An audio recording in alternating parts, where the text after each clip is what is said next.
Good morning, everyone, and thank you for attending this session. And we have a long day today discussing Syria in depth after 9 years of war, and so many things changed on the ground, and they keep changing. Before we start and I introduce my guests and speakers, I'd like to remind you that this is on the record session, and I encourage you to tweet and to post on social media. Basically, you can use the following hashtag, which is hashtag CHSyria if you're using Twitter, and the handle is @CH_MENAP. And you can also on Facebook use the @CHMENA program or prog. That's the handle. I highly encourage you to tweet and remind you that we are in Chatham House, but not abiding by its rules today, so it's all on the record. We'll have a discussion of half an hour with my esteemed guests, and then we'll open the floor for questions. So please write your notes and prepare all the questions that are on your mind. Let me introduce you first to Hayat Hayat. He's a Syrian columnist and a senior consulting fellow with the Chatham House Middle East and North Africa program. Reem Salahi, she is a US certified lawyer. She is an independent consultant and a researcher working closely on so many Syria projects.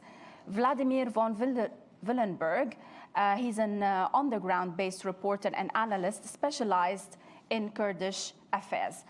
Hayat, we're going to start with you, and we're going to talk about the government held areas. Now, if we mentioned this 5-6 years ago, it would have meant probably half of Syria or less, and now it means something else. So first of all, when we say Syrian regime held areas, which areas are you talking about? What are the actors? Who are the actors? And what are the governance mechanisms in these areas? Sure. I think to be able to understand the level of authority and control over different areas and the regime control, it might be useful to divide them into 3 main categories. The first category is related to the areas that remained under the control of the regime throughout the conflict. We're talking mainly about Damascus, coastal areas, and some other smaller towns and city centers. Then you have the areas that were recaptured by the regime, and those are sort of divided into 2 main categories as well. The first one is related to the areas that were recaptured completely, and the regime enjoys, in a way, a high level of control over them, like, for example, Tell city in rural Damascus. And then you have the areas that were recaptured by the regime, but the regime doesn't enjoy as much authority over them. And here we are talking about areas mainly in rural Daraa and even within the city itself. So you have Daraa al-Balad, for example, Tafas, Busra al-Sham. Those are the areas that are theoretically under the control of the regime, but the regime is not allowed to send military forces or security forces to those areas. Those are the different sort of areas. So the strongholds, in a way, are part of or belong to the first category, the ones that mainly remain under the regime control throughout the conflict. When it comes to the actors, I think it will be also important to differentiate between the actors that are providing services and the actors that are making decisions, and they are not the same. So the actors that are providing services, you have different models of service provision. You have the ones that are provided directly by state institutions, and here the main actors who are providing those services are the institutions themselves, whether we're talking about provincial councils, city councils, or municipality. And then you have the ones who are making decisions within this category. And here you're talking about the official structure, you're talking about line ministries and then the councils themselves.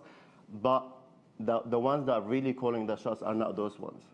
The ones that are really calling the shots are, you have the presidential palace, you have security agencies, you have a Ba'ath party, and then you have other businessmen that are linked to the other actors. And those in a way, calling the decisions when it comes to, for example, where services are provided, who are the beneficiaries, and who is able to provide those services when it comes to contracts and stuff like that. So if we put all of them together and try to understand it in a minute, I think we'll talk about 3 cases to highlight that quickly. When we talk about Damascus, for example, most of the services there are provided directly by state institutions. But if you look at, and then there are other services that are provided in coordination with those state institutions, whether the service provision actors here could be local civil society groups, could be international agencies, and could be community-led initiatives. We can talk about that later on. And then the second one, I'll tell, for example, the recaptured area. Here you talk about coordinated services that are provided not by the state institutions themselves, but in coordination with them.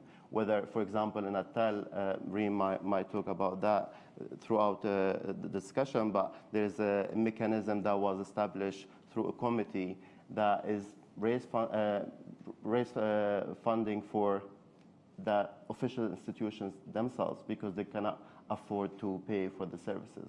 So they are the ones who are funding sort of through donations from businessmen and other actors to fund the state institutions themselves. And then you have the last one, I'll end on this, is the toughest, for example, where you have the official decision makers that I mentioned, and then you have parallel decision makers that are overseeing the implementation of those services. The parallel actors or structure here is mainly controlled by former rebel forces that were in charge of controlling the area, but now still remain, they still have their arms, and they're the ones who are preventing regime forces from entering. So they are sort of able to monitor the implementation and facilitate the service provision of the services provided by state institutions, but also on top of that, they are also trying to provide services directly, and that is not done in coordination. So you have that third category, which is the ones that are being implemented independently from the official state structures. So it's a misconception when you say regime-held areas are all the same. And it definitely isn't what it used to be before the war, before 2011. Reem, when we talk about Northwestern Syria, we're talking about a very dynamic area. It keeps changing. I think it has witnessed hundreds of factions throughout the years. So what are the actors? Who are the actors on the ground? And what are the governance models that are there now? So the Northwest, essentially, when we're talking about the Northwest, we're looking at Idlib province and Rif, Aleppo, or the countryside of Aleppo. And like you said, it's been changing. I mean, it changes from every few months, every few years. The models are changing. Even now, you have a massive exodus, a huge IDP movement, almost 1 million people that have left their homes or their temporary homes northbound. And so also that has affected the governance models. But essentially, if we're looking at governance in the Northwest, we're essentially looking at 2 types of models. We're looking at the models of the Salvation Government, which is tied to HTS, Hayat Tahrir al-Sham, the Al-Qaeda affiliate. And then you have the Turkish-controlled areas like the Euphrates Shields areas. We're talking about Jarab, Lesbab. We're talking about areas of Afrin, Azaz, Mari', these types of areas. And they have a different also governance models. But even within each of these separate areas, it's kind of like what Hayat was saying, in the government or regime-controlled areas, there's no universal standard of governance. But it depends on the faction itself or on what? So people under HTS are dealt with differently from people under NFL, which is the National Liberation Front? It depends on, well, I mean, in general, the Salvation Government has been able to take control of most of these areas, but it depends on how much control, the level of control, to be honest, and it depends on how strong the community is. Quite often, it also depends on how much outside external support these areas had received previously. So, for example, you had Ma'arat and Nu'man, for example, which had received a lot of support, external support. And because the community had a history of resisting a Nusra front, the Salvation Government wasn't really able to come in as strongly as opposed to other areas, Ma'arat, Masreen, and other areas that were a little bit weaker, where the local council was a little bit weaker. But in general, I think, if you want to draw, broad brushstrokes, these areas are generally under the governance control of, or they were prior to the massive IDP movement. I mean, just to say, talking to people now on the ground, what they have told us is that in the recent months, HTS has really withdrawn quite a bit. It's going through an existential crisis, and so they're not as present. And so a lot of communities now have been able to come outside of the Salvation Government umbrella and take matters into their own hands, because the Salvation Government and HTS have withdrawn a little bit.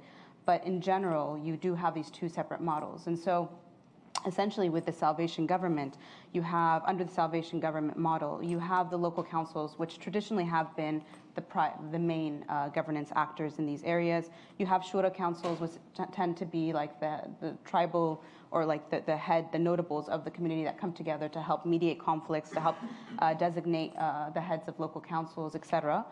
And you have, and then you have in the Turkish-controlled areas, it also depends on which area. And so, for example, the Euphrates Shield areas tend to give a little bit more leeway, or there's more control by the Turkish government, for example, in these areas, as opposed to Azaz, Mara, areas that were traditionally more opposition controlled, that didn't come into Turkish control through a military, Is it influenced by the Turkish model of governance and Turkish politics? I wish there was an easy yes and no, but it differs from one area to another, to be honest. Every town is its own universe. All towns are related, or they're all connected to some municipality in Turkey. So, for example, Jarablus and El Bab are connected to Kilis, is that right? And then you have Afrin that's connected to Hatay, and then you have Azaz and Mara that are connected to Kilis. Azaz and Mara are connected to Kilis. I'm trying to recall. Azaz and Mara are connected to Gaziantep. And so there is a connection to the Turkish municipalities in all of these areas, and Turkey does play a role, quite a big role in the governance of all of these areas. How big varies from one area to another, for example. And so essentially those are the two types of governance models that you have in the Northwest. Another thing that's also interesting in the Turkish-controlled areas, though, are these IDP communities that have formed that basically help. For example, you see that quite a bit in Afrin, where you have like Ahali al-Hams, a committee that's specifically for the people that are coming from Homs, coming from Douma, from parts of Ghouta, that basically try to bring together, determine their needs, their humanitarian needs, and they try to lobby the local council for their needs. And so they also play some role. But for the most part, the biggest role really is the big families, the big tribes or the big families in the area, the Turkish government as well. And then you do have a role also for something called the Stabilization Committee in the Turkish-held areas, which is basically a committee that came together through donor support and has tried to mediate between the Turkish government, local councils, the community as well. And has really tried to also support local councils and governance and whatnot. Haya, do you have a comment?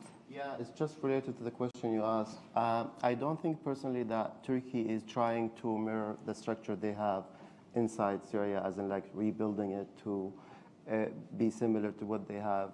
Their involvement, the way I see it, is mainly limited to providing technical support, making decisions in many aspects. But if you compare the structure inside Syria, inside those local councils, to the structure for example, in the municipality in Gaziantep or others, they are not the same. So it's technical support that is trying to, in a way, facilitate whatever is done. But not a governance model. Exactly. It's not capacity building, in a way, intervention. We will be discussing throughout the day the regional and international actors on the ground. But in the case of Northwestern Syria. Because of the Turkish presence, we had to mention this, but it will be discussed at length in Lena's session.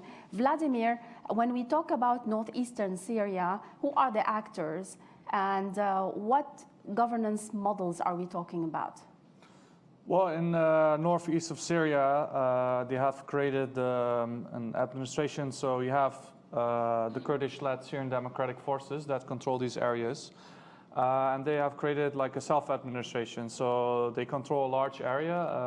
Of course, you had the Turkish intervention, but they control a large area. So the first initial administration, it was that they had like 7 regions. So you had like, for instance, sort of what their idea was to create sort of like local councils in these areas. So for instance, Raqqa would have its own council, Manbij would have its own council.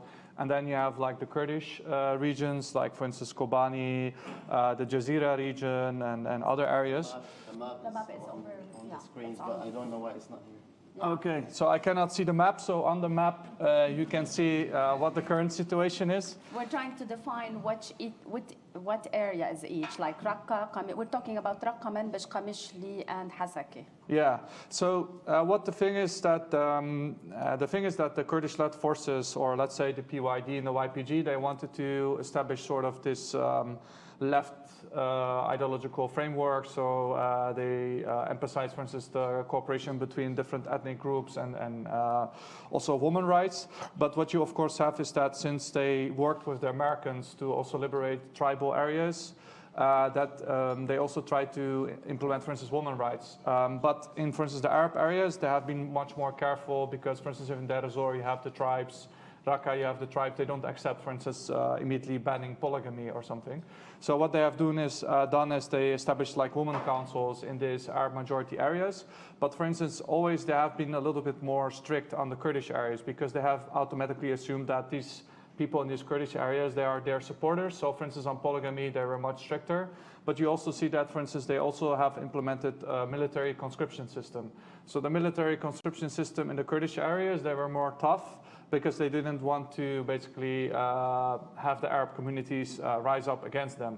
And they also had these issues in Arab areas. For instance, if you look to Deir ez-Zor, there were protests for fuel, but also they were complaining about that it is a Kurdish-dominated system. And in general, the thing is that what you also see in other areas, in the Turkish-controlled areas, that people are not really elected. They are like appointed. So for instance, in Northwestern Syria and the areas under Turkish control, Turkey plays a large role in who's appointed in these different councils, in the Turkish-controlled Afrin councils or other councils. And in the northeast of Syria also see that, so they do have this idea that the community should govern themselves, but then in the end they select people from different elites that are willing to work with them. So that also creates sometimes issues of representation, because I wrote a whole book on representation in northeastern Syria. So the issues is that people are not elected. So for instance, in Manbij, they went to certain tribes that are willing to work with them. In Deir ez-Zor, they have the Ugadat and other tribes. So it's a little bit issue also even in the Kurdish areas. And for instance, you also have, for instance, other sort of opposition parties like the Kurdish National Council, which is backed by the neighboring Iraqi Kurds. It's not included into this northeastern Syria system because they don't agree with this system, because they have been, I would not say excluded, they don't want to work with this system. There were, but also I think the difference is that in the beginning, when the Kurds controlled only 3 small Kurdish enclaves in the beginning of the war. But then when they started to work with the Americans in 2014, they controlled these very large areas. So they controlled very non-Kurdish majority areas like Manbij, Raqqa, and Deir ez-Zor, and also Tel Abyad. Did the deployment of the Syrian regime change the governance dynamics and the yearning and longing of self-determination that the Kurds have always wanted? Well, I mean, in the beginning, a lot of people would think that if the regime would enter, so the Syrian government, they entered after Turkey basically intervened and controls Tel Abyad and Ras Al Ain, which you see in the map with the Turkish flag. So what happened in October is that basically the SDF, they said always that if America doesn't stop Turkey from intervening, then we're going to call the Syrian government to enter. So the people would think that this would mean like the complete end of the self-administration. But if you travel to these areas, and I've been into all these areas you see on the map, apart from the part with the Turkish flags, Yes. is that you can still go through these areas. The checkpoints are not a regime. There's no military conscription from the regime. The education system is still under the self-administration. So I would say that security-wise, education-wise, salary-wise, it's still all under the self-administration, Yes. but you still have regime. Regime has positions basically on the border, on the areas bordering with Turkish-backed forces. So not much Yes. has changed. But in the future, we don't know if Damascus and Russia will put more pressure. But if you, for instance, look now, the Americans are also staying in the oil-rich areas. So that also ensures that the oil income stays under the SDF. And now they actually have a budget of $115 million, which the majority comes from oil. 72 million comes from oil. The rest from the budget, because this is a budget published by the self-administration, it's not clear where the rest of the budget comes, but I think the rest of the budget comes most likely from taxes, selling wheat products to the regime. But also, I think also part of the budget probably comes from the Pentagon, because the Pentagon in their, they said they're going to pay around $48 million to 10,000 fighters. This also includes some of the smaller groups in Tanaf, but the majority of this money will go to the SDF fighters. Since we're talking about the finances, Hayed, we know that at least now, the Syrian regime is not the same that what it used to be a year ago due to the sanctions, due to the situation in Lebanon, which was an important pathway. How are the financial difficulties affecting the regime? Especially that when we talk about governance, we talk about basic services like electricity, like water, like medical supplies, the basic needs of the population, which is a prerequisite for any good governance. No, yeah, the impact is quite significant, and you can tell from the models of service provision that I mentioned earlier. So you have the direct one, the shared one, and the alternative one, let's call. Prior to 2011, all services were mainly provided by the regime. It was the main service provision actor. Then now you see that in many cases they are not the ones providing those sort of services directly. And this is why I think it would be important to highlight what are the different mechanisms used in order to overcome those financial difficulties. So I think one of the main in a way, mechanisms is related to humanitarian aid. And when I talk about humanitarian aid, it's not only related to food baskets. Many national, international NGOs are also investing in what they call early recovery, stabilization, or they use other sort of terms.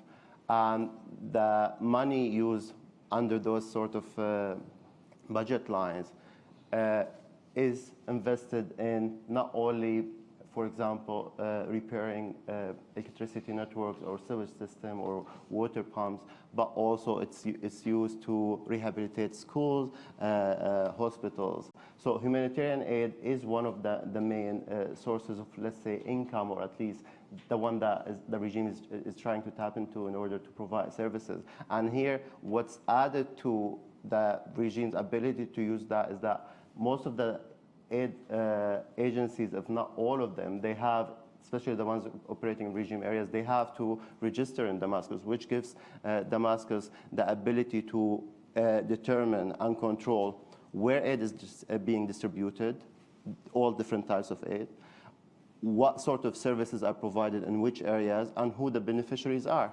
And this is why you can see if the regime is able to use all of those control all three levels, then that is considered in a way a main source of income. So this is humanitarian is one of the mechanisms. The other one is related to, in a way, shifting the burden of early recovery to local communities. So in many of the areas, for example, and especially the recaptured areas, the state institutions are telling people, we are not able to fix whatever is broken in those areas, whether we're talking about electricity, water, and sewage, and even schools and hospitals. That's why people have two options. Either they will wait until that changes, if any, or if it will happen in the future, or they'll have to do it themselves. And that's why you see in many places, like the example I mentioned earlier related to Attal, those communities, they'll have to provide for themselves. And they're doing that either by creating some sort of... How? Yeah, So is this here where we're talking about the businessmen and the local communities initiatives? Where's the funding coming from? Yeah, so part of it is done through that. For example, you have wealthy businessmen who are either in the area or elsewhere and who donate in order to fix specific services in their communities. On top of that, you have some humanitarian agencies and international organizations that are doing that. They're helping local communities in order to, for example, fix the electricity network in that region. And then, as I mentioned, there are the alternative ones. So, for example, you have the unregistered civil society groups that are still operating in many areas, and those are not working in coordination with official institutions. They are working directly with local communities underground, but they're still providing services. And you have some international donors who are not willing to work with the regime. They are doing that. The last mechanism I want to highlight here is related to the pressure that is now being put by the regime on businessmen affiliated with the regime. And I think those who are following what's happening in Syria, where maybe some of them were surprised, others were not, by, for example, what happened with Rami Makhlouf and many others, where the regime is clear that, at least when it comes to specific businessmen, they're extorting money out of those businessmen. Originally, those businessmen, they just had to be loyal to the regime, but they didn't have to, in a way, finance the regime per se. Now, in a way, at least in some cases, we are seeing that the regime is, in a way, pressuring those people to give back some of the money they stole somehow from either communities or from public resources and stuff. And this is another issue that is in a way changing. So those are the main, for example, will it be different after the sanctions now take into effect even more, like those businessmen and those local communities, will they be affected by the sanctions? I think it will depend on how those sanctions are being implemented. For example, one of the main fields where sanctions could be more effective and where the international community and international NGOs could do more is humanitarian aid. So by allowing, for example, UN agencies and international organizations to award contracts, big contracts, to people who are sanctioned by the same donors, for example, the US and the EU. It's like, that's insane. Because on the one hand, you're like it's not imposing... about local governance, it's about businessmen and corrupt elite but that it's the system itself, because you're imposing sanctions on those people, but you know that the same people are benefiting from the humanitarian aid you're sending there. So, for example, that will be one of the issues, will determine whether those businessmen will suffer or not. And then another one, the last one, when it comes to incomes, is like the support that the regime is still receiving from its allies, but that is, in a way, that has decreased significantly due to the also sanctions that are imposed on Iran. I'll end it here. Reem, when we talk about Northwestern Syria, what services are we talking about? It's mainly a very turbulent area. It's been struck by war for 9 years. The basic services, I can never forget the image of when I used to go to Syria to cover the news, the refrigerator was used as a closet. There's no electricity, and I don't think that electricity has been resumed in certain areas.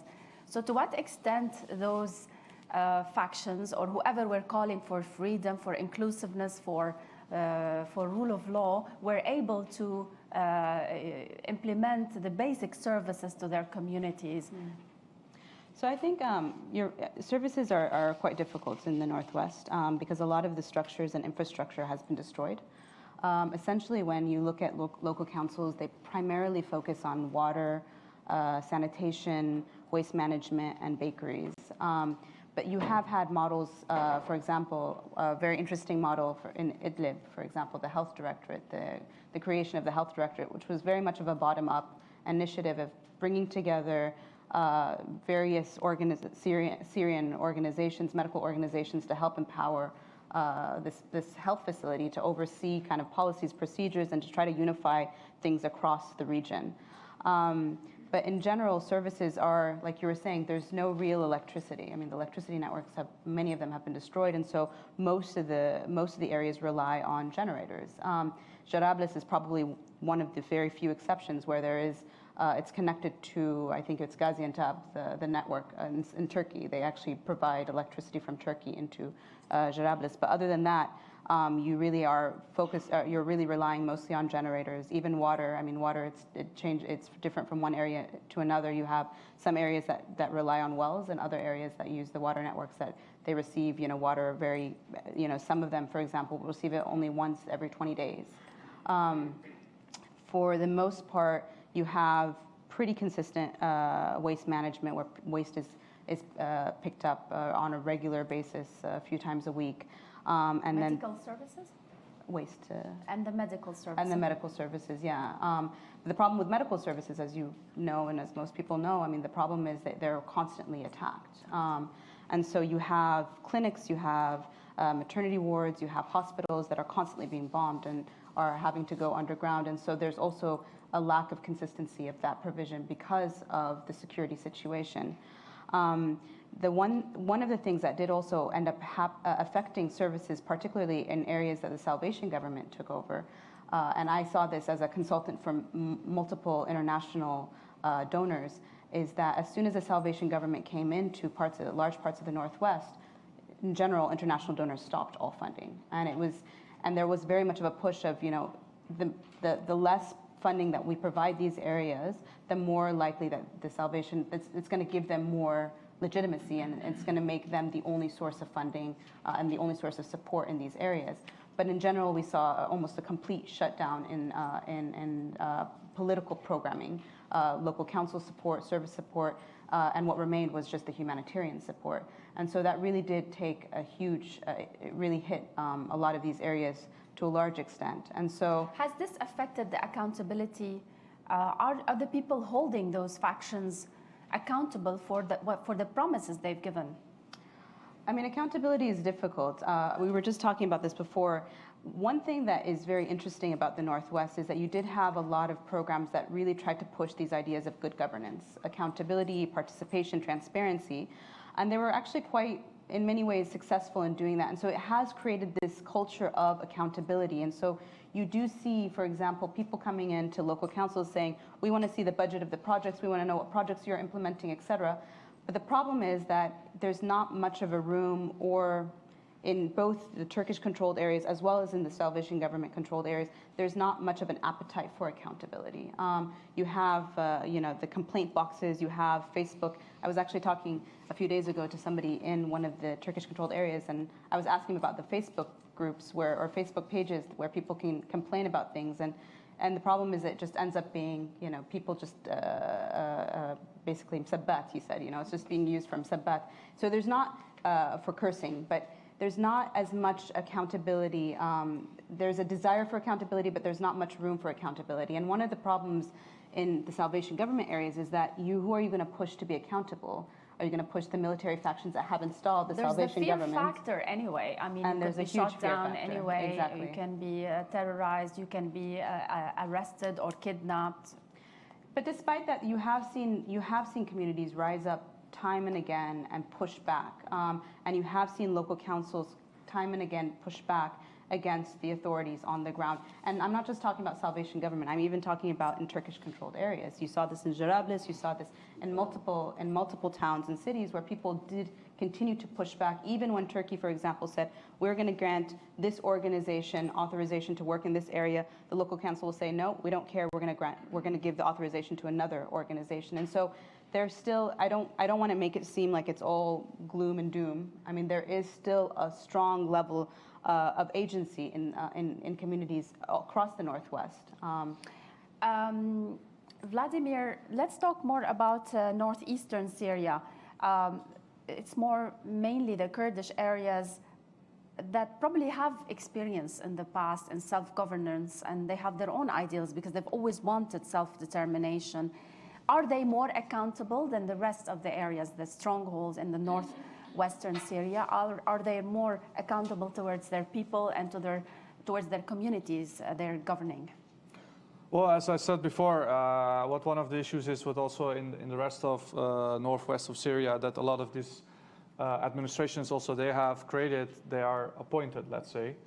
So you have elites that are appointed from different communities, but it's not a Kurdish administration anymore. So they have this sort of self-governance experience from, let's say, 2014, but that was like sort of the Rojava experiment. But now it's like a very large area with areas like Deir ez-Zor and Raqqa. So it's a little bit more difficult now for them to govern because they're not only dealing with a Kurdish majority areas. The Arabs. So with the Arabs. So that's why you also, with the accountability, for instance, there were problems in Deir ez-Zor that the fuel was more expensive in Deir ez-Zor than, for instance, in Hasaka.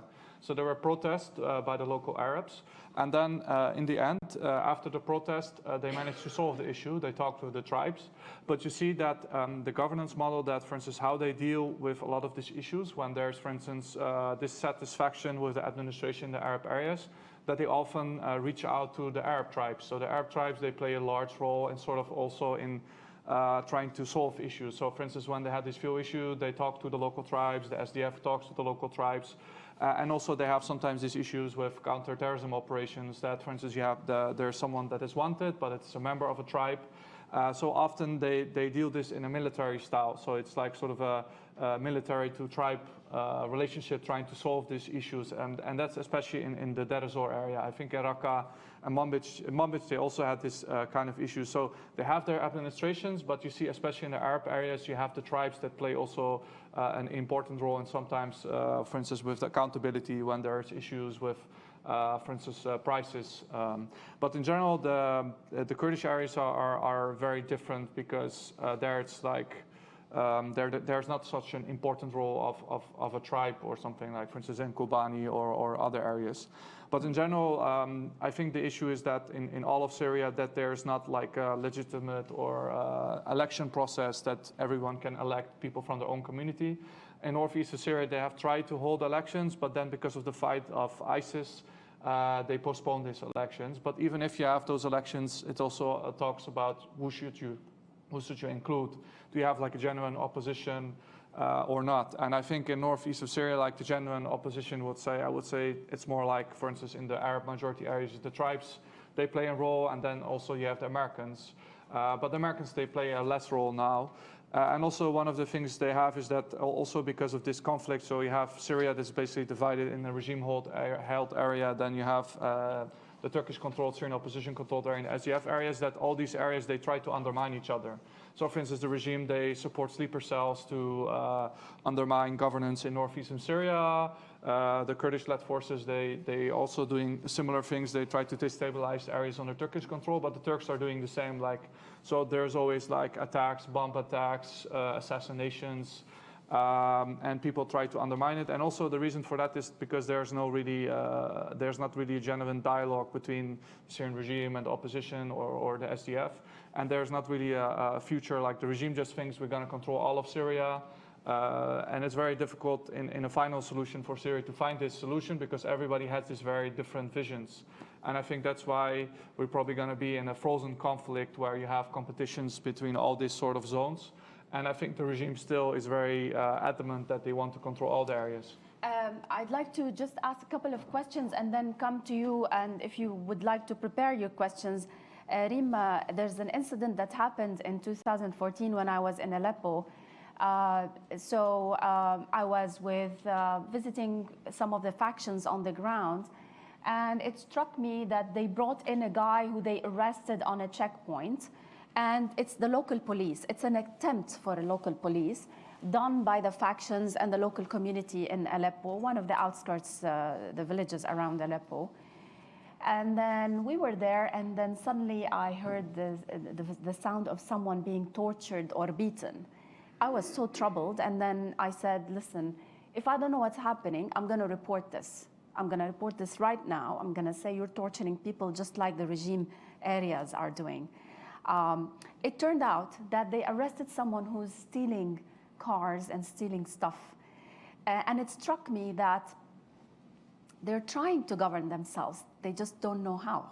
They don't know that this is not acceptable. And it was a bunch of young people who've never heard of governance, never heard of how simple police work happens. So what aid has been given to those on how to govern locally, especially in Northwestern Syria? Yeah, I mean, I think this is an issue, is that you basically have, this fragmentation that happened in Syria. A lot of areas went outside of outside of state control, and so you basically have communities trying to govern and figure out how to govern, even technically. I mean, how to run technical services.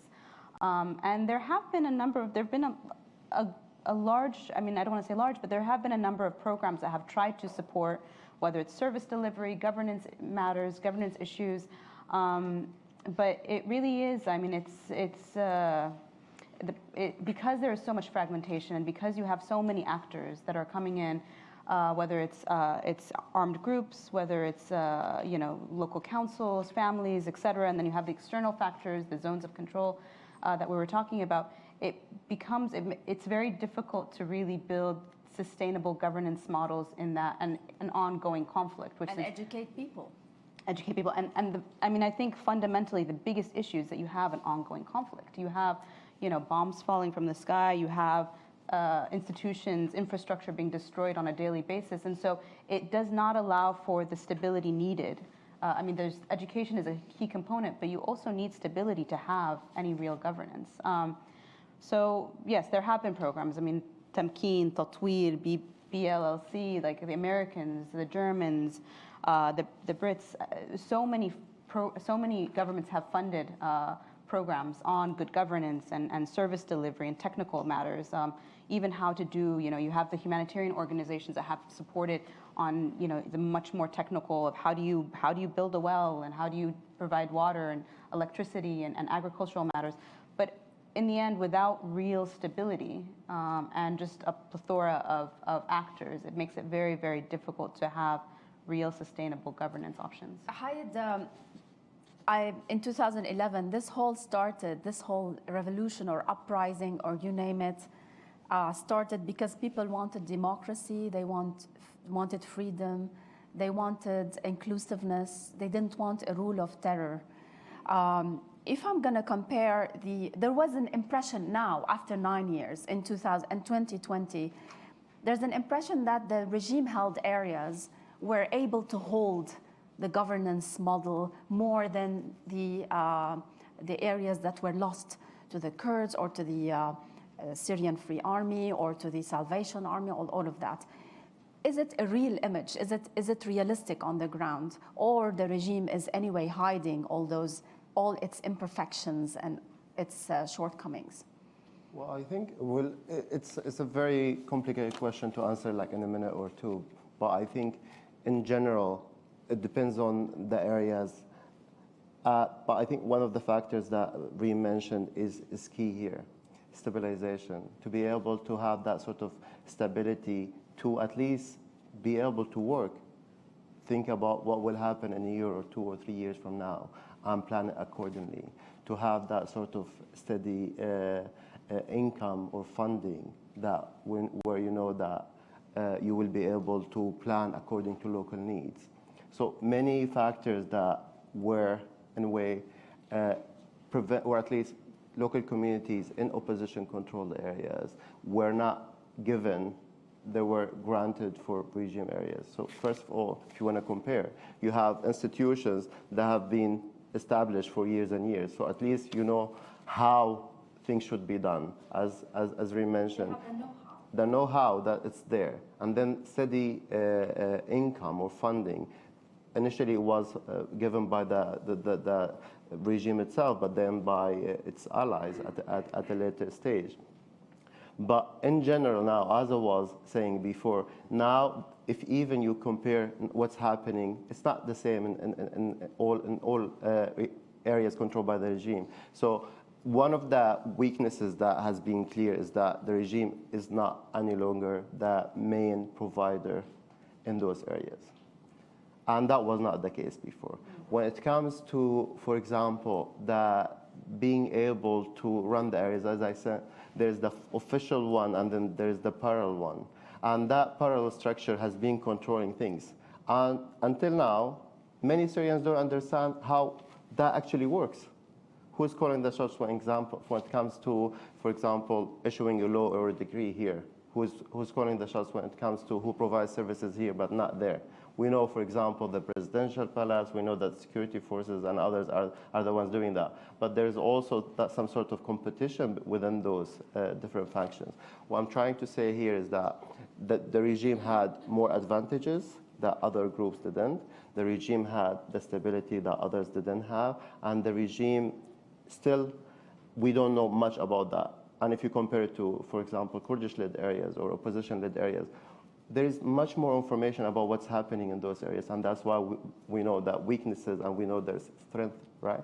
But we don't know the same about regime areas. So not allowing people to know what's happening has definitely, in a way, increased or at least strengthened that image that everything is done well in regime areas, which is not really the case. I'd like to open the floor for questions and hear from you all. I'd like to remind you to tweet. It's on the record, and you can tweet hashtagging CHSyria and CHMINA-P. So please feel free to tweet as much as you want. And we start with the ladies. Please introduce yourself. Let's wait for the mic and introduce yourself and let us know who you want to ask the question to. Dina Ramadan, Oxford Center for Islamic Study. My question is to Hayed. Hayed, what are the factors which led the regime to be able to reconquer the opposition-held area? And do you see that the agreement of de-escalation zones have played a great role in this thing? And how do you evaluate the role of Turkey in this agreement? Was it that naive to not seeing that coming? Thank you. I think some of those issues will be discussed later in the day, but let's set the scene to the later quickly, if I can mention some of the aspects here. What allowed the regime to recapture those areas? I think two main issues. The first one is that level of support from its allies that opposition forces didn't have. And then the second one is the lack of willingness to overthrow the regime from the international community in general. You talk about like the US, since like 2011, they said that Assad must go, and then Obama personally said that, and then Assad's days are numbered and stuff like that. But then later in 2012, 13, 14, in a way, they are the ones who are protecting Assad in a sense. But Hayed, could it be also the lack of good governance, in the sense that also the local communities tried those factions, they didn't govern them better than the regime, unless they also didn't fight enough? Is this a factor? Yeah, but when you talk about military dynamics, that's not a main factor in that sort of equation, because you have actors now.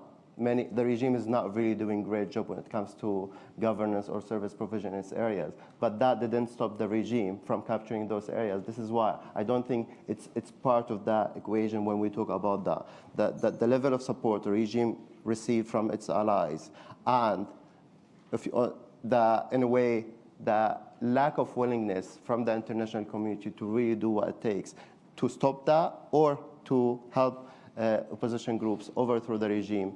Those are the two main factors, in my opinion. There are many other things you can talk about, but I think those are the two main ones. When it comes to de-escalation agreements and ceasefires and stuff like that, I think from the beginning, the regime and Russia have been using those sort of agreements in order to achieve a military victory. They were pacifying specific areas in order to focus on the areas they want to capture. They captured them, and then they moved to other areas. I'm not going to talk about whether Turkey was naive in doing that or not, because that would be a discussion for a different panel. But I think Turkey was complicit as well when it comes to those agreements, because in many areas there were discussions, I'm not sure to what extent they were true, that some areas were given in exchange for others. That is speculation, and we'll have to wait decades from now in order to know if it really happened.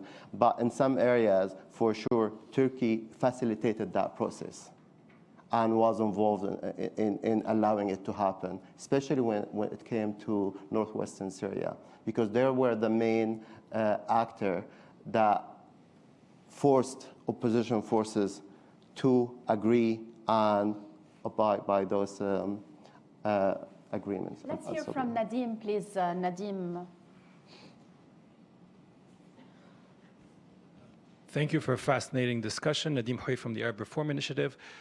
I'm interested to know what will be the legacy of these various governance mechanisms going down the path. I mean, particularly areas that have been more stable or haven't suffered the full brunt of the regime, the Northeast, for instance. You know, when I go there, Kurdish kids are going to learn Kurdish. There are women who worked as traffic police in Minbij.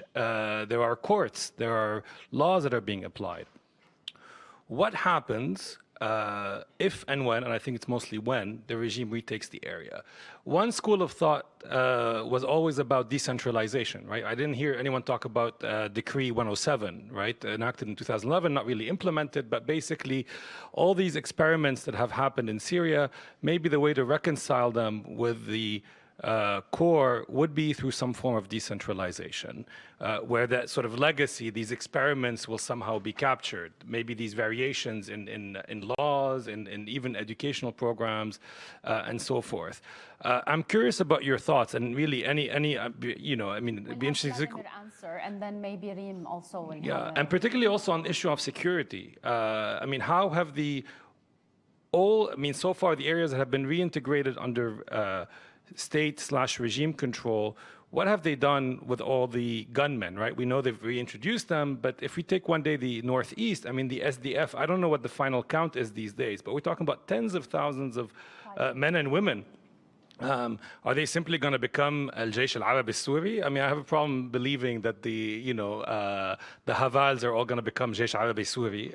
But curious about your thoughts and how you see, and what will that mean for the long term of Syria? Vladimir. Yeah, so currently there's around 80,000 Syrian Democratic Forces, so 80,000 military fighters. Then you also have like 30,000 men of the police, let's say, and then then you have 150,000 civil servants. So the legacy they had, so for instance, when Turkey intervened, is that actually, despite of the expectations that the administration didn't collapse, and the reason for that is that they can continue to pay the salaries because of this oil revenues they have. So they have this very high budget, and they actually have been more effective than the regime in paying even higher salaries for SDF fighters or civil servants, and that's why I think this administration stayed alive. But with this law that you mentioned, I was talking to a senior official recently. They think that this law doesn't provide much what the SDF wants. So what the SDF wants, said all this SDF, we can become Syrian army. That's not a problem. But we want to keep our special status. So they want to keep sort of a form of autonomy.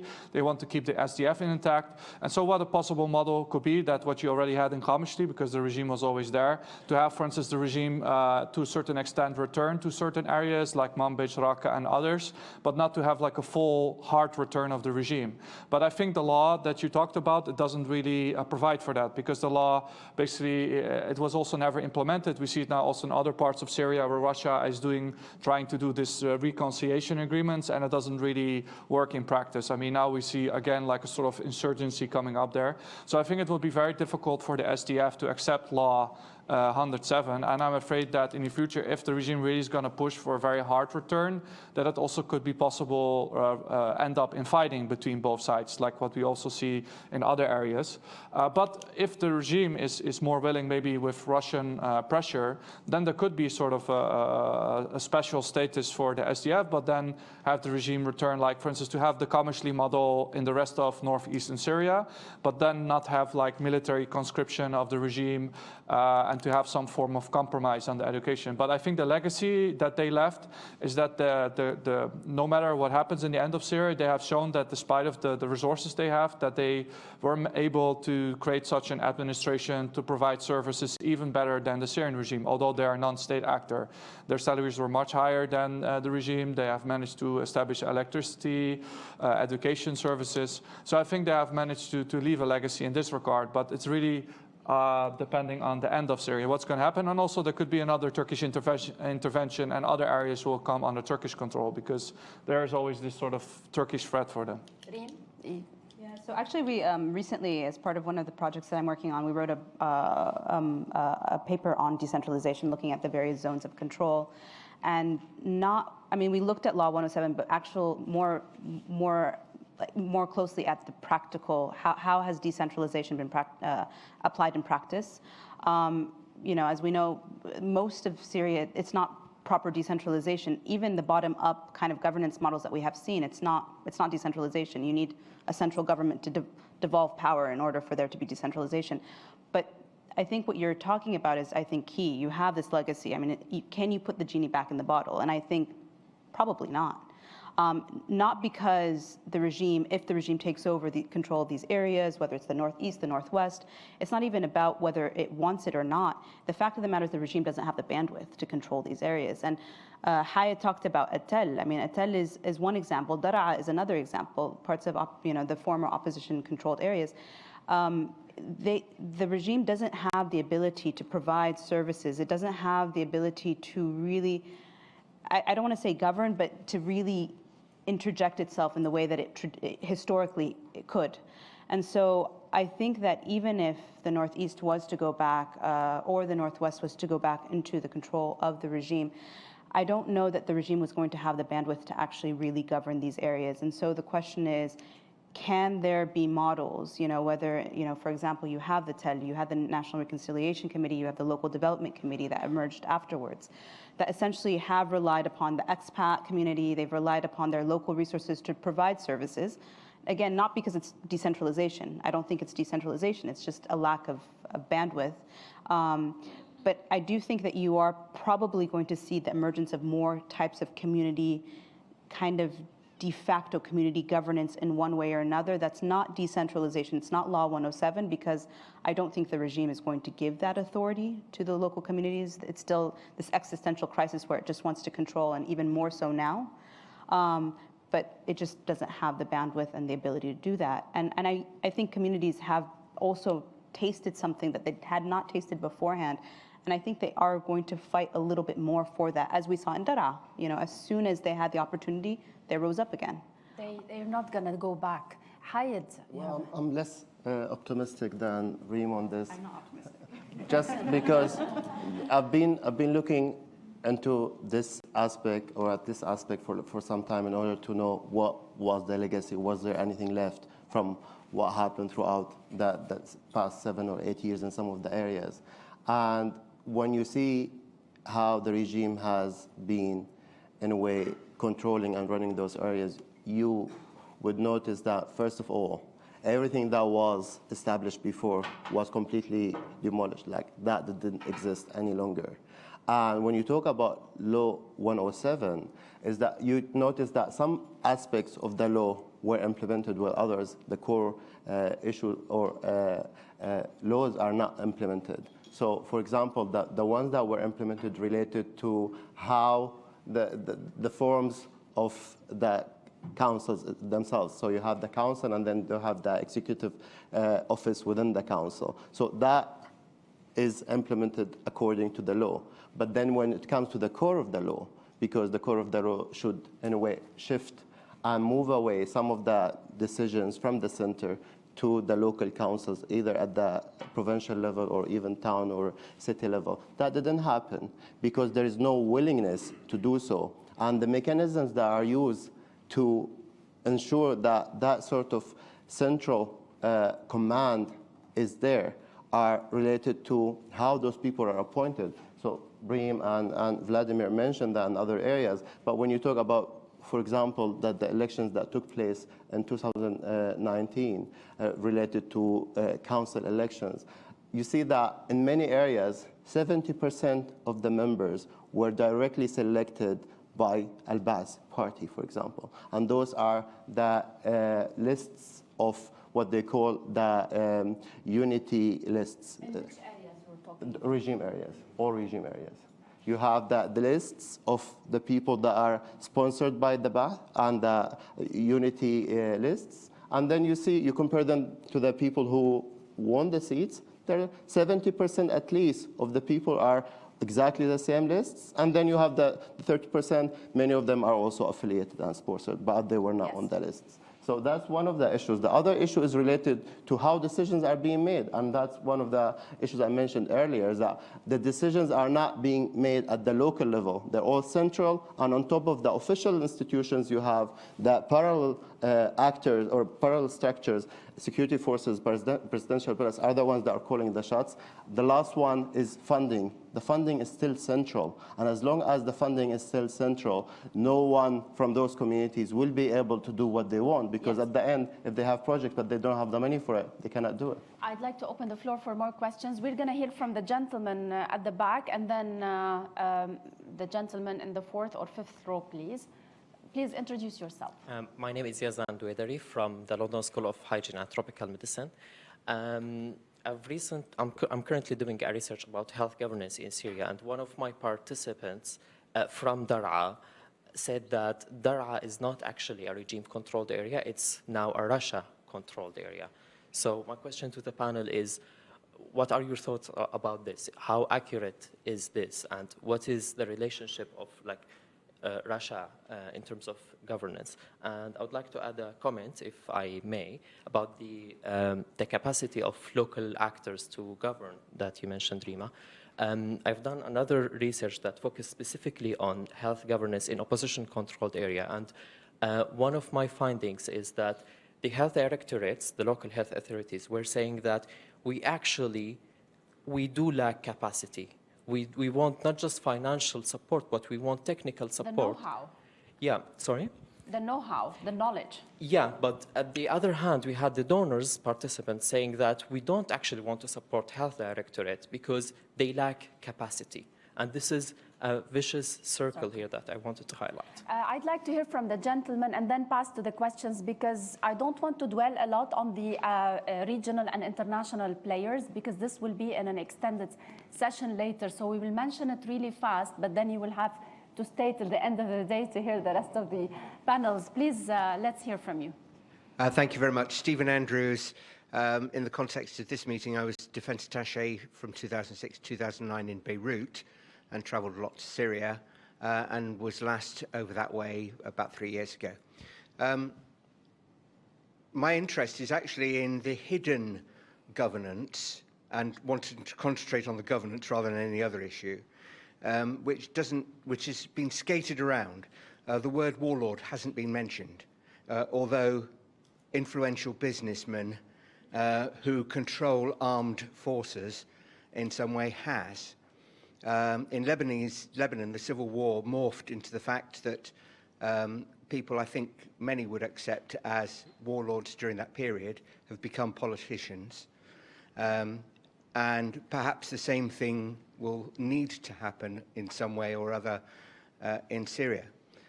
Also, the whole issue of elections. Elections, historically, of course, in Syria have been held, but one could argue that they were not quite as meaningful as we in the West might expect elections to be, because the way of hidden control was over the network that the regime had on the tribal structures within Syria, making sure that they played, if you like, different groups against each other to some extent. Now that game will have to change, because there'll be different power players, as has started to come out. And I just wonder, as we look at governance issues, really where the power really is going to lie. Is it going to be that the central government will recognise some of these hidden changes and play those hidden changes, or will it be that power will move outwards towards the regions and the particular localities? Hayed, I'll start with the last question, but actually with Reem, I want to ask about elections. In 9 years, the areas that are not under the Syrian regime had the chance to do elections. Okay, it wasn't all non-stop war and bombardment and destruction. There were some calm days. Why wouldn't see elections happening or some form of elections? I mean, we saw some form of elections, not very much at all. I mean, I don't want to make it sound like it actually was a widespread phenomena.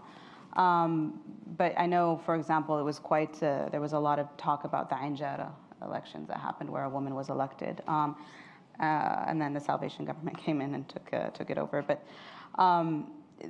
I think in the end, I mean, elections, it wasn't as present or we didn't see it as much in the Northwest and opposition held areas. What you ended up seeing a lot more was these shura councils, or basically kind of agreements between the major families and factions of people to run these local councils. And I think this was something that was being pushed. It's just it was not a culture, and I mean, I don't know. I would be interested to hear your thoughts about this, but there historically hadn't been a culture of real open elections,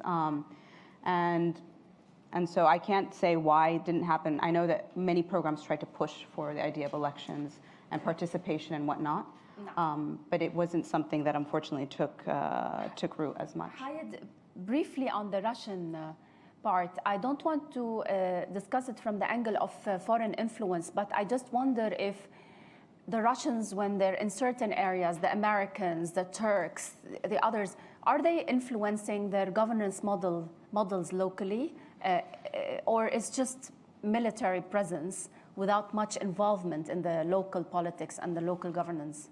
Well, I think it depends on the actor itself. So when it comes to Russia in particular, what they have the Russians, they have been mainly interested in influencing and intervening in issues related or institutions related to security, military.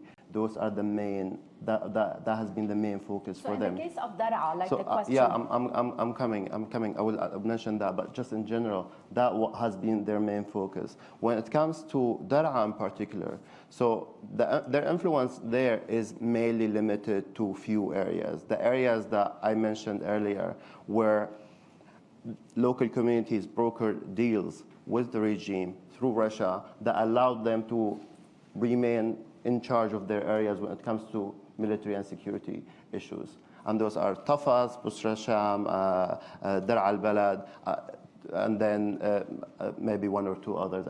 I cannot recall the names, all of them.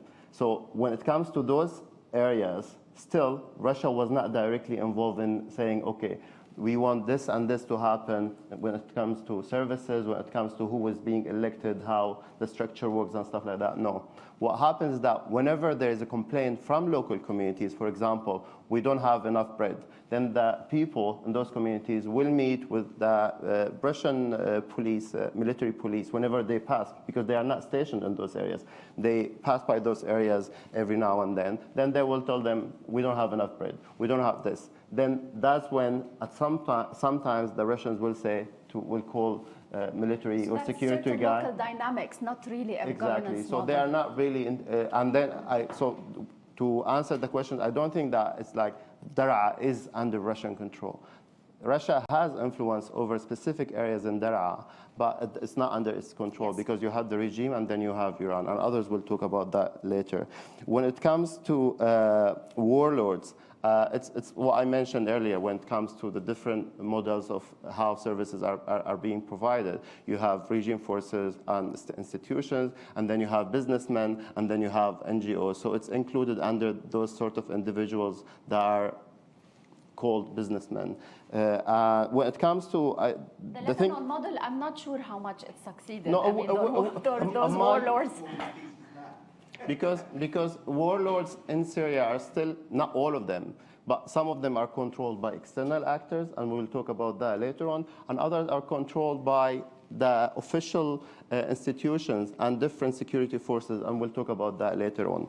The one thing I want to discuss or mention before we move on is related to how elections are being organized. And I'm really sad to hear that when you started talking about that, you said the way the West sees how elections are being, it's not the way that the West sees it. So it should not be the way that it should happen on the ground. People there have agencies. If we go back to like 2011, what people called for when they started demonstrating, where we want to be able to make decisions when it comes to how we run ourselves. So they want freedom, but they want agency over how things are being happening and how things should be done. So when you talk about the West, it's not about the West here, because people have been clearly calling for that, and it's not about tribes or different structures. Elections, people have been calling for inclusive elections, they've been calling for open elections, they've been calling for general elections, and those are what the people want there.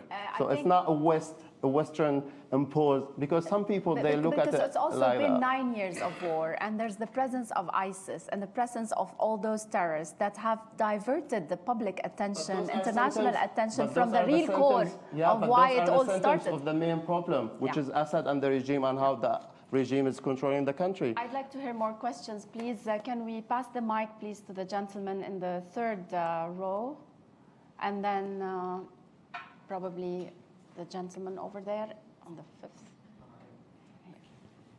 Thank you. Fascinating discussion. Sam Dagger, journalist and author. I know maybe Vladimir touched on this in the answer to Nadim Houri earlier, but maybe you can just expand on it a little bit. We know that the regime negotiated a deal with the YPG Kurds in 2012 for them to run their day-to-day affairs. It maintained a security presence in Kamishli, in the provincial capital of Hasaka province, which is Hasaka city.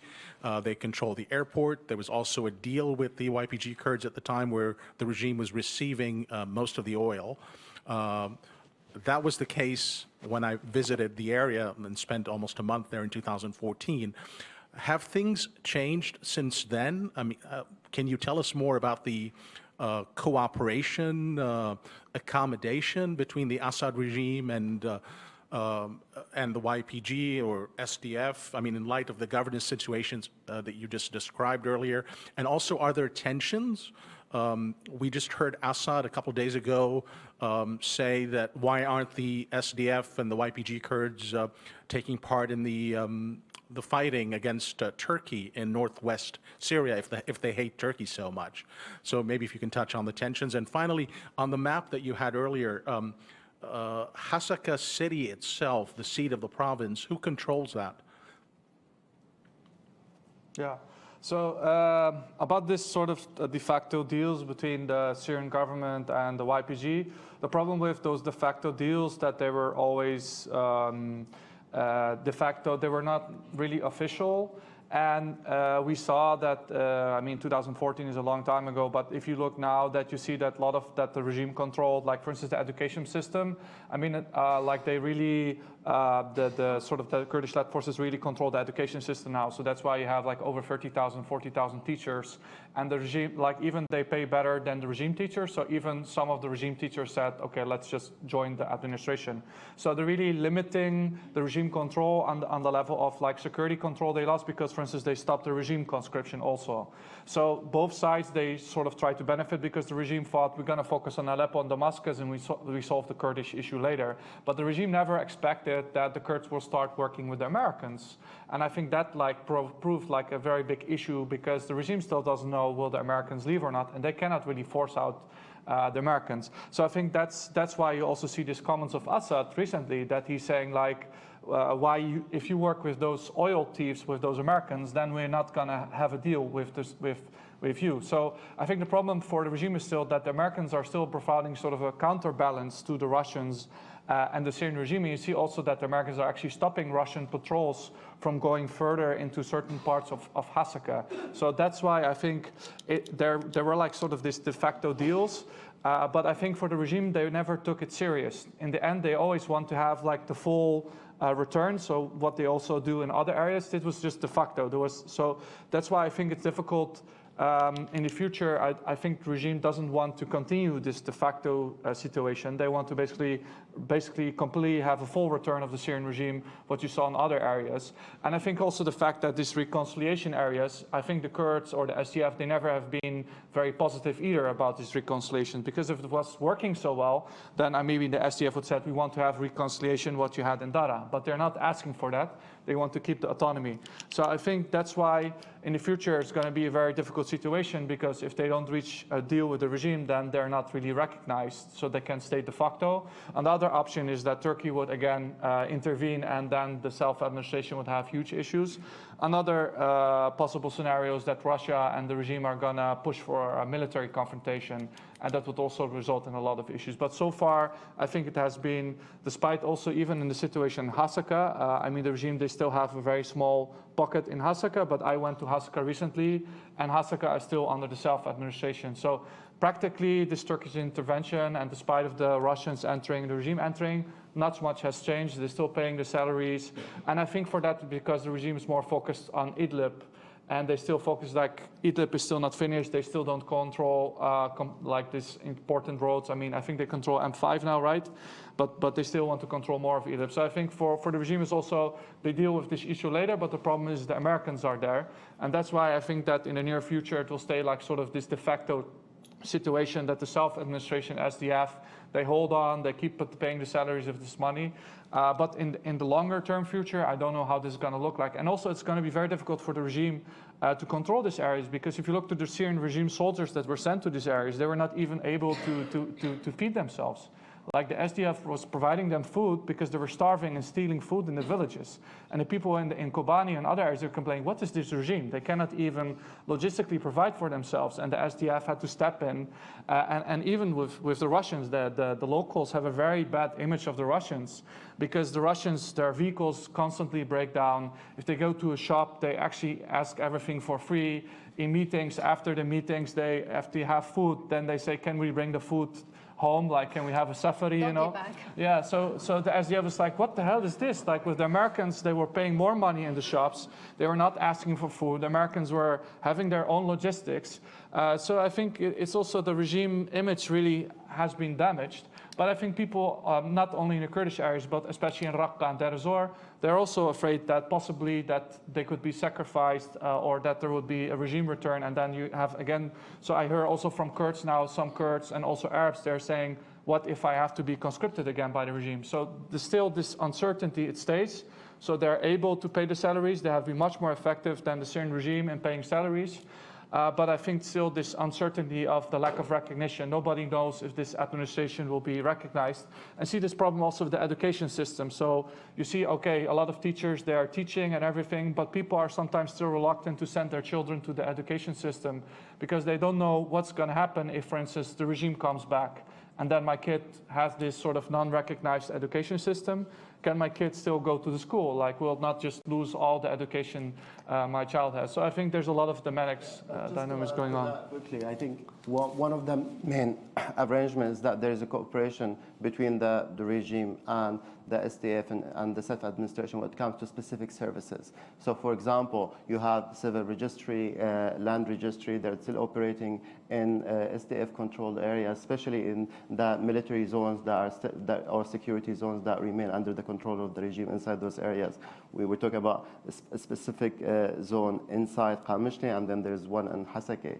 But you also have other sort of cooperation related to, for example, maintaining and repairing the dams, for example, when it comes to electricity. So they provide technical support in return for the SDF providing them with electricity to the areas under their control. And there is a slightly more advanced not military security coordination, especially in the areas they operate in as well. Let's hear more questions. Please introduce yourself.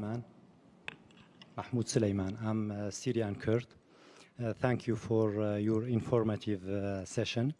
My question is for Reem. You've talked about the governance models in areas under Turkish-backed fighters, and you somehow related it to the geography, and you've said those areas who are connected to Kurdish, for example, following the same models. Don't you agree with me that those areas govern based on the populations? For example, what is provided, services that are provided in Afrin are different than that are provided to other areas. It's based on the population. What is provided for the Kurdish population is different than what's provided to the Turkmen population or other areas. Thank you. Reem. Yes, absolutely. There's definitely there is some level of vindictiveness that you see in some of these in the Turkish-controlled areas. So, for example, what you see in Jarablus is very different than what you see in Afrin. Afrin, basically, almost every decision that's made in Afrin has to be approved by some representative from the government of Turkey. There is complete micromanagement of what's happening in Afrin, and I think it's directly tied to the fact that it is the Kurdish population, and it's a Kurdish city or town from beforehand. Again, in the Turkish-controlled areas, the towns are the types of services, the level of involvement or lack of involvement changes from one town or one city to another, but definitely, yes. Absolutely. I'd like to hear more and see more hands raised. Yes, please.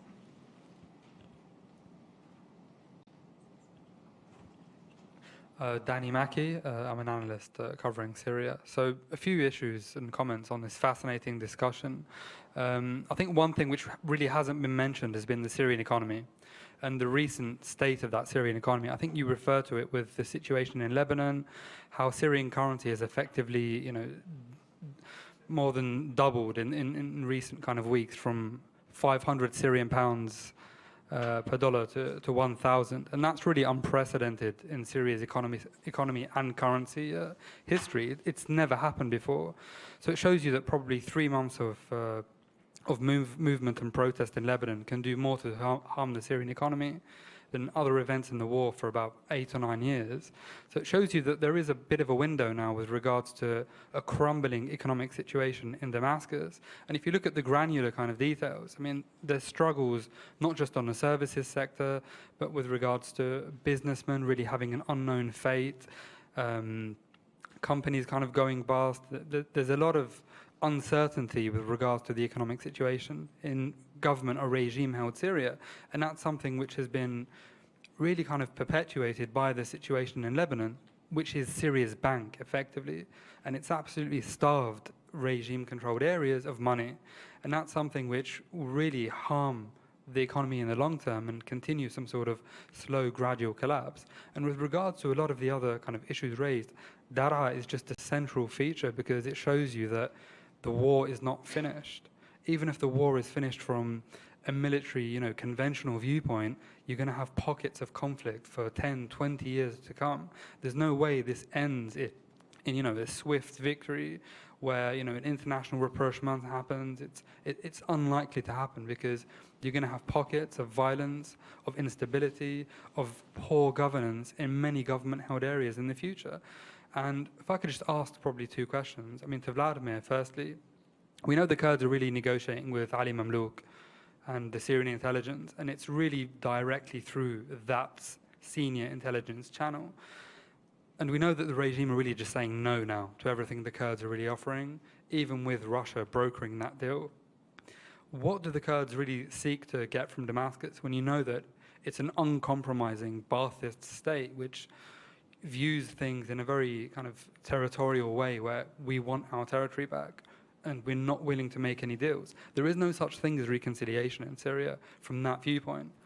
It's surrender, but it's surrender which is done in a bit of a passive way. And the second question to Hayed is, you follow the granular kind of details of Syria's economy and Syrian governance. How long do you think this economy can continue on this current trajectory, given the situation and the pitfalls in Lebanon at the moment? Hayed, we'll start with you. I'm not sure it's only about the protests. I think it's also the sanctions and drying out the resources. So it's not really the protests in the streets in Lebanon. Yeah. Yeah, so it's also the sanctions taking effect. Hayed, the business and economic side of things. We intentionally didn't discuss that because it's one of the discussion or one of the topics that will be discussed in one of the panels later on.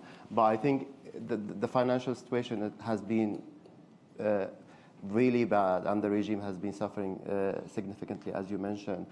The point, or at least the issue I try to highlight here, is that how the regime is trying, what are the different mechanisms the regime is using in order to overcome that issue when it comes to delegating those sort of services to other actors, trying to control how aid is being distributed, imposing more, in a way, some sort of extortion, implementing extortion measures on businessmen allied with it. So I think the answer for how long the economy will last, hopefully will be answered later, but I think no one really knows at this point. But it will destabilize the regime even further? Definitely. And even with the Russian backing? Yeah, but the Russians, if you're looking at, again, that will be discussed later, but if you're looking at what the Russians are providing and what the Iranians are providing, now they reached a point where, like, they're saying, we are not willing to give you money any longer. What we want right now is to basically be able to collect on what we have invested already. Because you can leave boots on the ground, whether they're Iranian militias or Russians, but then local governance is a totally different ballgame, and services is requiring so much money. This is the main problem, because initially the regime was depending on them for military purposes, and that has played well for the regime. Yes. Now it cannot do the same when it comes to other issues, funding those services, and that's why the regime is in a big trouble. For how long it will last, no one, I think, really knows exactly. But as long as the regime is able to use different mechanisms in order to overcome that and shift that sort of burden to other actors, it might be able to do for a longer time. Vladimir, I also often wonder where the Kurds are. I mean, sometimes don't know if they are pro-regime or anti-regime, and what's happening under the table and on the table. The Ali Mamnouk factor that he mentioned. So what's happening really? Well, I mean, the discussions have been going on, but I think that the issue is that the Kurds, they just want to, let's say the Kurds, to keep this de facto situation that you don't have military conscription, you don't have a hard return. They want to have the Syrian regime to recognize the autonomous administration within the Syrian state, and they also want to keep the SDF intact with a special status. And then, for instance, allow the regime to return in, for instance, what also he mentioned, service bodies, for instance, allowing people to, for instance, on court issues or service issues, allowing the regime to return to the dam to provide some services, for instance, passports, IDs, registration. But the problem is always that the regime is pushing for this hard return, and that's why I think these negotiations with Ali Mamlouk have failed. And I think one of the reasons is that the regime thinks that at some point the Americans will leave, and then they can just push the Kurds, say, okay, the Americans are gone, there's no one anymore to save you. So either you put like a hard return, or are we going to do the same with Idlib? Is it realistic, what the regime is aiming at, full control? Is it a realistic target? I think it depends on how you see it, but they have like 80,000 SDF fighters. You're not going to magically, they're not going to evaporate like this. So I mean, some other Kurdish factions, like for instance, even the Iraqi Kurds, some of them are saying the SDF just allow what the regime is saying, because they cannot really control your area anyway, because you have this over 100,000 local fighters. But I think they want to have this autonomy, and that's why I'm not very optimistic. But also I think because the regime have a lot of other issues to deal with, they have all these areas under Turkish control, they have Idlib. So I think at the moment they're not really focused on that. And then the economy, also the regime needs to survive. And I think that the Kurds were also hoping with these negotiations, because the regime is such a bad economic situation, that they could maybe find a way, because the regime doesn't have the same opportunities as the Kurds do, for instance, with international NGOs that were operating. So they have options. They have options for now, but in the future we don't know, after 5 years, 10 years, what will happen with Idlib, what will happen with the Turkish areas under control, what will happen with the Northeast of Syria. So in the future, the regime still has the Russian air power. So if there would be conflict, for instance, and Americans will not help them. But until now, for instance, Russians tried several times to come into Deir ez-Zor with the Iranians and the Syrian regime, and the Americans just bombed them. And they now are putting artillery pieces in Deir ez-Zor. They're having I visited myself. Went with the Americans by helicopter to Northeastern Syria. They have a very strong military presence now in the Deir ez-Zor area. The regime is not going to take that. If the Americans stay there, the regime will be no way to take that area. Come November or come January with a new president, suddenly the Americans are out of Syria. Just one final question, please, and then we will have to wrap and move on the rest of the questions to the rest of the sessions. So if you can be brief, please. Sure. I'm also conscious there's been lots of gentlemen asking questions. I'm happy to give the last question to a female, if they would, if there are any. No, it's fine. Is that okay? I didn't see many hands anyway, so introduce yourself, please. Okay, I'm Jonathan Atkinson from the Department for International Development. Just a basic question, actually, about the word that's been talked about the most is the regime, and this is kind of struggle for the state of Syria, and no one talks about the government of Syria. I just wondered if you have some quick definitions of what the regime is, how far the regime reaches. Hayed, really fast. Yeah, sure. It's also something that will be discussed later on. That's why we didn't really want to get into. I think in a way. That's the problem of being the first session. Exactly. But in a quick one-sentence definition, I think the regime, I'm differentiating between the regime and the state because they are not the same. Sometimes it's quite difficult to, in a way, point down or at least put your finger on that difference, because the way the regime, the way I in a way define it is that a network of individuals and institutions that are operating from within the state and outside the state to achieve and secure their interests. And so you have all those sort of food chain, different networks cooperating and working together, and then you have Assad at the very top of that food chain. Yes. So that's the regime, and the state institutions are the traditional state institutions that are being used as one of the tools to achieve what they want and maintain their, in a way, survival. I think Nadim will be able to answer your question in the next session, which is about the regime's core actors, the state institutions, and the non-state actors. It's going to be at 11:30, so we have half an hour of a break and refreshments. Please don't forget to tweet the hashtags, and it's on the record. And thank you for all the speakers. Thank you.